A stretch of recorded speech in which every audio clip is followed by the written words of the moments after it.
Hello everyone, this is TTOR. I will be hosting a live show on Thursdays at 8 p.m. Pacific Standard Time. If you want to join the show, bring a working microphone and either a webcam or an avatar. The link to the room will be in the live chat of the streaming locations that the live stream will be streaming to. God bless.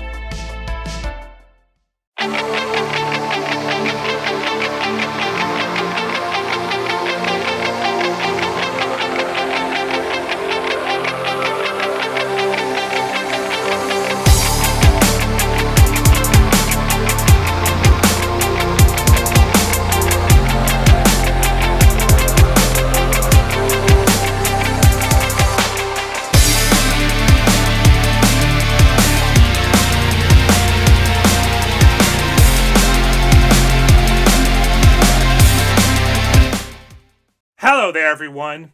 If you're watching this video, then you are part of the TTOR Army, an army that is building itself up one subscriber at a time. Now, before we get into the subject matter of today's video, I'd like to bring something important to your attention.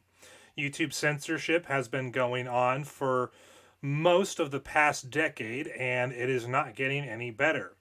In the last 7 years, many YouTube alternatives have sprang up in response to YouTube censorship.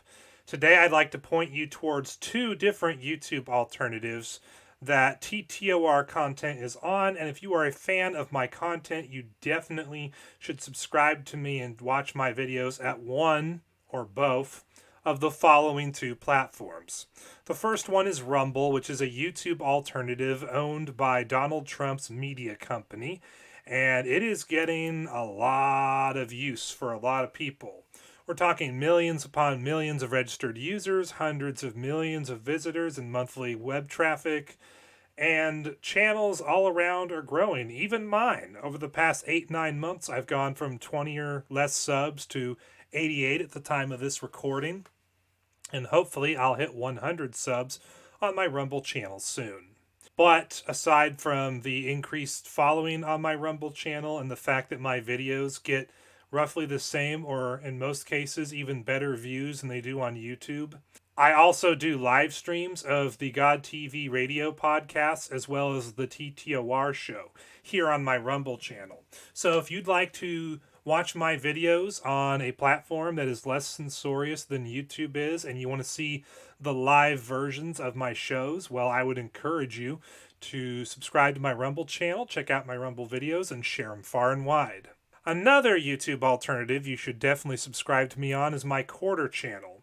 Quarter is an open source alt-tech alternative to YouTube that I started in May of 2022, and I champion real freedom of speech here on Quarter since I'm the one who founded and runs the website.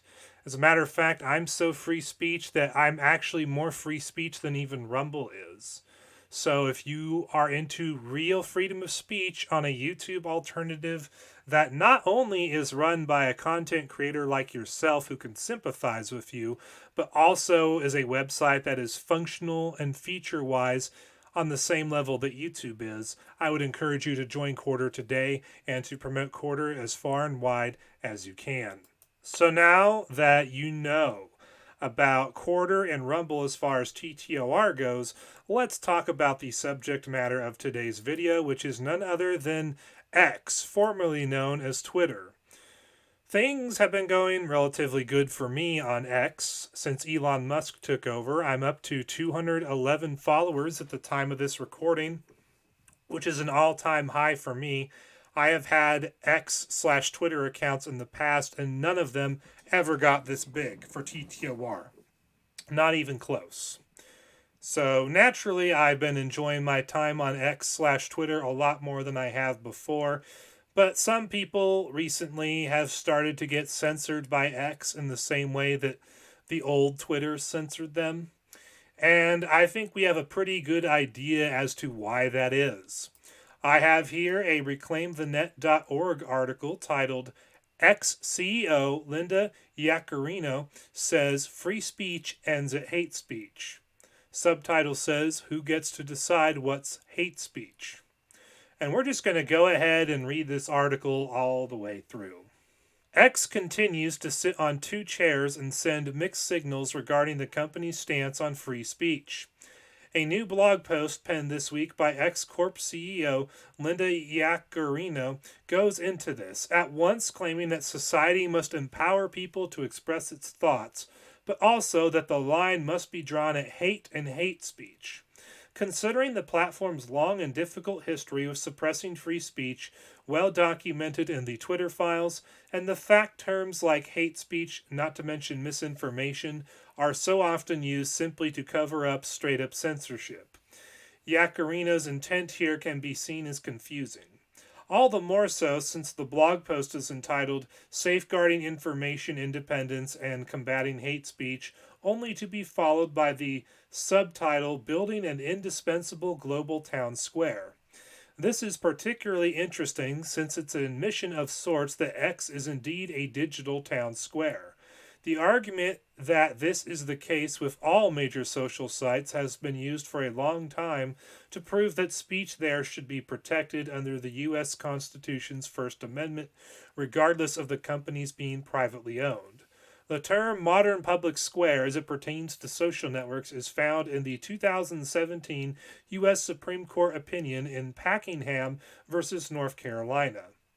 And another thing that the U.S. Supreme Court has determined is that there is no hate speech exception in the First Amendment. Mattal versus Tam, also from 2017.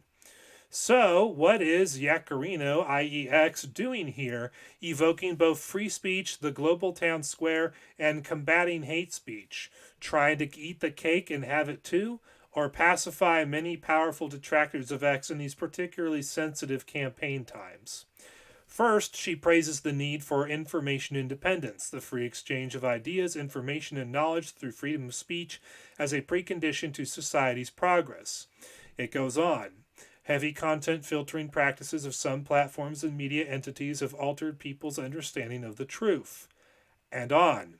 We're seeing things we held as true being openly challenged. Control, censorship, and information centralization holds us back while greater access to information propels us forward and fuels positive change, writes Yaccarino. But then, for all the good, there's also a point when information independence crosses a line too, and that's hate speech, the blog post states. It seems to be fairly narrowly motivated, the context being Elon Musk's address at the European Jewish Association Symposium, with the latest major flare-up of hostilities in the Middle East looming large in the background. Then Yaccarino switches into full big tech legacy media mode. It's all our duty to combat hate speech in our communities and on every platform because freedom of speech and safety can and must coexist, and the future of democracy and the global economy depends on it. So, in other words, Yaccarino ends her little TED talk by saying that it's our duty to combat hate speech and that the future of democracy depends on it. Which the future of democracy is always invoked to justify censorship. So, yeah, I'm not impressed that Elon Musk calls himself a free speech guy and proclaims freedom of speech in his X posts, but then he allows this dystopian, censorious authoritarian to run X and allow her to commit this kind of doublespeak for the world to see. And I'm not really impressed by that. And so, because X, formerly known as Twitter, is now run by this censorious authoritarian Yahoo, it is important to remind you guys that there are all kinds of social media sites out there, including websites that have existed as alternatives to Twitter for quite a while now. First and foremost, I'd like to direct you guys, in case you're interested in following me on these alternative sites. I have had a Gab account since the end of 2017, and on Gab, I have over 1,400 followers, although most of those followers are from when Andrew Torba used to actively promote my posts and my videos, before I started exposing him for being the censorious, authoritarian, and the lying grifter and heretic that he is.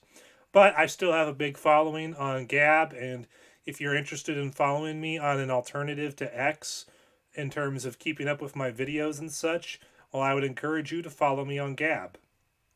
I'm also on Getter, which is a Twitter alternative that has been around for, I think, 3 years at this point, roughly.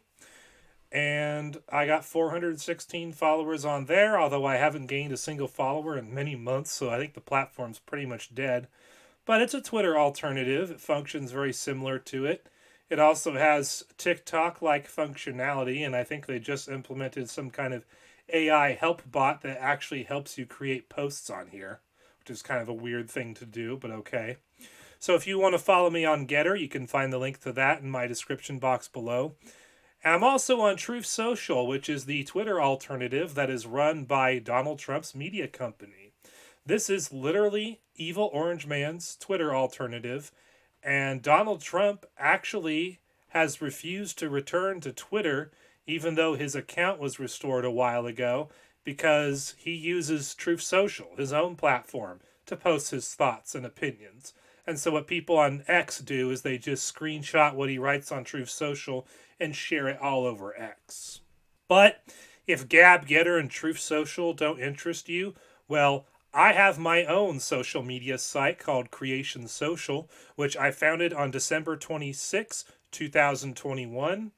And if you are looking for a real free speech social media site that is run by a content creator like myself who sympathizes with all content creators and has real freedom of speech, I would encourage you to join my quarter site and have fun with me today.